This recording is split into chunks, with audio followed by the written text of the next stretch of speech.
शाही धाम के पास ही दब गया, कई लोग मर गए। जी। टंडाबाड़ी में दब गया, कई लोग मर गए। उस समय सार्वजनिक मंच से इन्होंने भाषण दिया कि अब विश्वविद्यालय हेमंत सोरेन की देन है और उन्होंने इस विद्यालय का निर्माण किया था, शुरुआत किया था, जबकि सरासर झूठ है, गलत है। मैंने उसमें विरोध किया था।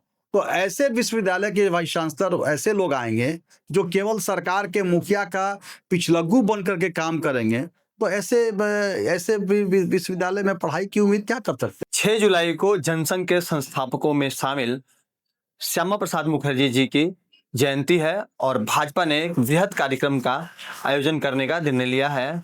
और चूंकि सिंदरी की जो एफसीआई है उसके शिलान्यास में उनकी महत्वपूर्ण भूमिका थी, उसी को लेकर कल सिंदरी में एक बड़ा कार्यक्रम आयोजित होने जा रहा है। हमारे साथ विधायक राज सिन्हा है, उनसे सीधे बात करते हैं। विधायक जी, कल किस तरह का कार्यक्रम है और क्या कुछ होना है वहाँ? पूरे भारतवर्ष में 40 जगहों पर भारतीय जनता पार्टी के द्वारा केंद्रीय स्तर पर हमारे नेता जा रहे हैं और श्यामा प्रसाद मुखर्जी जी के जो हमारे संस्थापक अध्यक्ष थे और देश के प्रथम उद्योग मंत्री थे, जिनके समय में पहला लोक उपक्रम संस्थान सिंदरी का जो फैक्ट्री है वह उसका शिलान्यास हुआ था, तो उनकी 125वीं जयंती 6 जुलाई को है। और इसीलिए पूरे भारतवर्ष में 40 जगहों पर केंद्रीय कमेटी ने इस कार्यक्रम को मनाने का निर्णय लिया है। झारखंड में भी एक स्थान पर वो कार्यक्रम हो रहा है और जो सिंदरी हर्ल फैक्ट्री के पास आज हर्ल है, पहले एफसीआई था, अभी वो हर्ल है, तो वहाँ पे कार्यक्रम होगा जिसमें हमारे भारतीय जनता पार्टी के धनबाद के विधानसभा से भी हजारों की संख्या में कार्यकर्ता और लोग जाएंगे। तो उसी को लेकर के एक तैयारी बैठक भी है।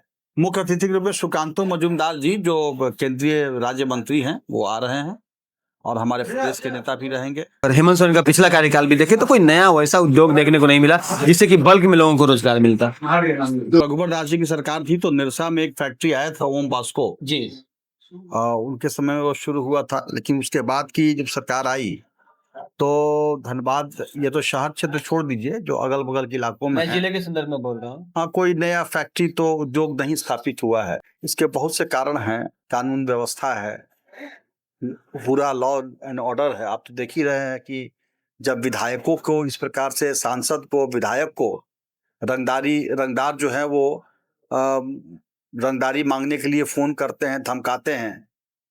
यह रघुवर दास जी के काल कर हटा दिया जाए तो इस राज्य के अंदर लगातार कानून व्यवस्था गिरती जा रही है, गंभीर चुनौती बन गई है। बिजली एक गंभीर चुनौती बन गई है, विकास एक गंभीर चुनौती बन गया है।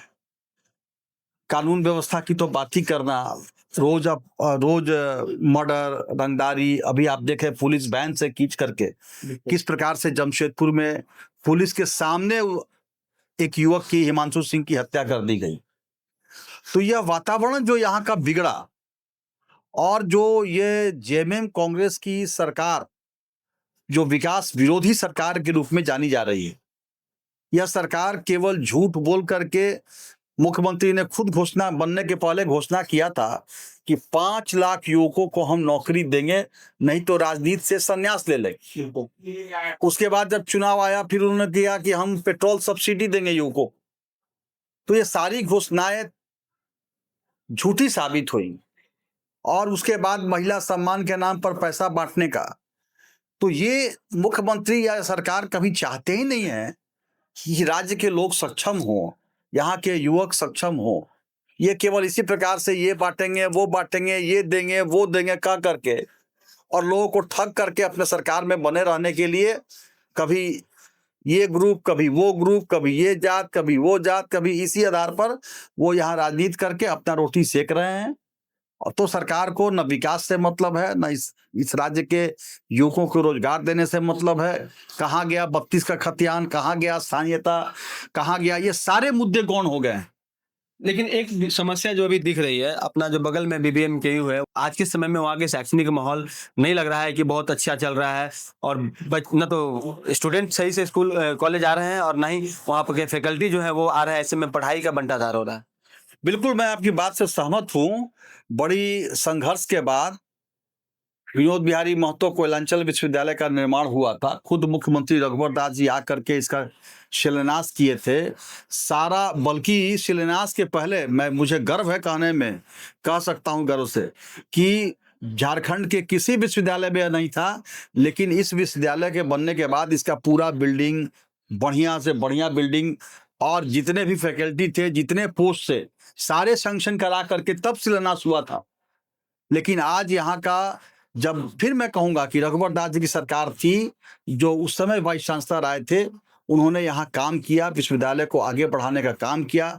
निश्चित रूप से अगर उस प्रकार से काम हुआ रहता तो यह विश्वविद्यालय झारखंड का नंबर 1 विश्वविद्यालय हुआ रहता। लेकिन अब बाद के दिनों में जो भी यहाँ पर वाइस चांसलर आए, उन्होंने लगातार यहाँ के विश्वविद्यालय के शैक्षणिक वातावरण को गिराने का काम किया, लड़कों में राजनीति करने का काम किया, छात्रों के बीच में राजनीति करने का काम किया।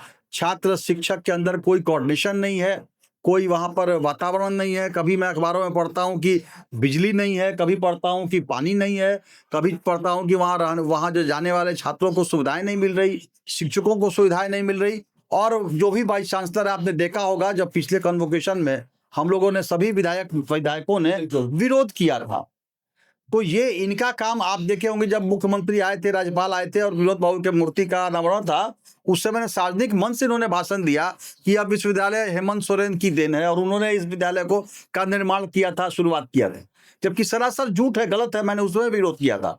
तो ऐसे विश्वविद्यालय के वाइस चांसलर, ऐसे लोग आएंगे जो केवल सरकार के मुखिया का पिछलग्गू बन करके काम करेंगे, तो ऐसे विश्वविद्यालय में पढ़ाई की उम्मीद क्या कर सकते हैं। लोक भवन जाऊंगा और मिलूंगा राज्यपाल महोदय से, और मैंने भी तय किया है, और यहाँ इस विश्वविद्यालय के शैक्षणिक स्थिति के विषय में चर्चा करूंगा उनसे। बगल में अपना SNMCH है, आपने वहाँ पर एक लिफ्ट दिया था, और उससे पहले आपने एक मर्चरी दी थी वहाँ पर, तो 4 मर्चरी दी थी। तो एक बड़ी समस्या अभी ये है कि जो सीनियर डॉक्टर है, सेकंड शिफ्ट वाला जो OPD है, उसमें वो नजर नहीं आते, सिर्फ जूनियर इलाज करते हैं, और इसका नुकसान सीधे मरीजों को हो रहा है। देखिए, एक बात, एक तो मैं एक शेर से इसका जवाब देना चाहूंगा कि आप ये पूछते हैं दर्द कहाँ होता है, और एक जगह हो तो बता दूं कि यहाँ होता है। सभी जगह वही स्थिति है, चाहे वो शिक्षा का क्षेत्र हो, चाहे स्वास्थ्य का क्षेत्र हो, विकास का क्षेत्र हो, सभी जगहों पर यही स्थिति है कि समस्याएं सभी जगह हैं। डॉक्टर की कमी है, स्टाफ की कमी है, साधन की कमी है, दवा की कमी है, कोई सुविधा नहीं है। किस को गिनाओ? जो मरीजों को भोजन जो मिलता है वो नहीं मिल रहा है। भोजन के बारे में तो कहा जा रहा है कि बेड पर पहुंचा के भी भोजन दिया जा रहा है। भोजन, अब एक दिन जाएंगे ना, जो मेन्यू उनका देखिए ना जाकर के, कौन मेन्यू उनका टंगा हुआ है, क्या भोजन मिल रहा है, क्या क्वालिटी उसका है। हर जगह लूट है, भ्रष्टाचार।